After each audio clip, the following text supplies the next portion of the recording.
Jesus himself is the exact opposite of the world.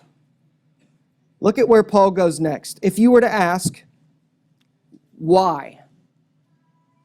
I should not aim to please myself. I should aim to do whatever I can for others' good, to even bear the weaknesses or the failings of the weak. Why? Well, Paul answers. The beginning of verse 3 says, for, which means because. And he's begging you and I to just think and stare at Jesus. Look what he says. For, verse 3, for Christ did not please himself. And what he means is not that everything that Jesus did, he's just like, God, I hate this. I am so unhappy. It's not what he means. He means that Jesus' aim was not just ultimately, when he was on the earth, when he came to redeem us, it wasn't at, what will make me most happy in this situation? He says, no, that's not what Jesus did at all. When Jesus came, truly God and truly man, Jesus entered into human history, and he did not please himself. But as it is written, and he's quoting Psalm 69, the reproaches of those who reproached you fell on me. This is the psalmist writing, and I think that's the most repeated psalm in the entire New Testament, and it's what the apostles go back to time and time again. And they quote this psalm and say, this psalm has to do with what Jesus was doing on the cross. So that's what Paul is doing even right here, and he's applying Psalm 69, verse 9, and he's saying this has to do with Jesus and what Jesus did, specifically by dying in our place. And he's saying, the psalmist is saying to God, in that literal context, he's saying, the reproaches of all the people of the world, I'm so passionate about you that they have fallen on me. When people hate you, God, I take offense to it like it's hurting me. When they insult you, they're insulting me. I've taken it on myself. Because the psalmist says, zeal for your house has consumed me. Passion for your glory. I am so passionate to see you glorified that when someone defames your name, I'm taking it on myself. That's what the literal passage is meaning in Psalm 69. And now Paul is quoting it to say what that psalm is really about is the fact that when Jesus came to the earth, all of the reproaches of his people that have been hurled at God through our sin, Jesus said, give it to me. I'll take it on myself. He's talking about what Jesus did on the cross to redeem us. That God the Son, Jesus Christ, eternally existing, entered into history, added humanity to his divinity. He became a man, not ceasing to be God, but he became a man with two natures.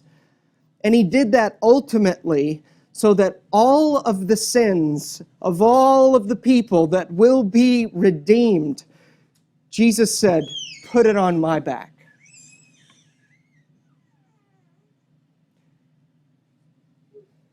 The reproaches of those who reproached you fell on me. Religions and philosophies essentially say, here's the list of what you must do to be enlightened. Or here's the list of how you must think in order to be a productive member of your society, or in order to be truly fulfilled. Or here's the to-do list concerning how you can obey and therefore connect with God or be accepted by God. Here's the list. Do this, and you will reach salvation. That's what all religions and all philosophies say. None of them, however, can deal with the fact that you and I have reproached God, and we have guilt. They can't deal with the fact that we are all keenly aware of the fact that if we would be examined individually closely enough, we would be found lacking.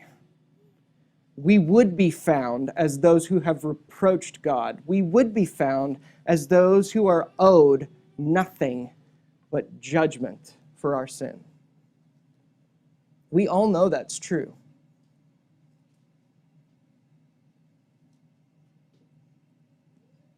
Oh, but Jesus. Jesus says, "Give me your guilt." Jesus in his gospel says, "I will take the reproaches. I will take your sin." And he died, paying the penalty, taking the reproaches that we have committed against God, taking the sin, taking the death, taking the shame. Jesus is the exact opposite of the world. Jesus is the exact opposite of any ruler in the world. Every philosophy and religion essentially says, if you do this, you can have meaning. Jesus is totally opposite and says, you could never make up for the fact that you have sinned against an infinitely holy God. But I can, and I'll do it for you.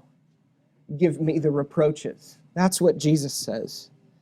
The reproaches we've aimed at God the Father through our sin was taken by Jesus, and he died as our substitute to give us forgiveness, acceptance with God, and the love that we need forever, so that we wouldn't suffer the ghastly consequences.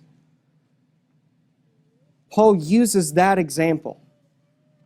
Jesus did not aim to please himself, but as it is written, the reproaches I've taken on myself, they fell on me.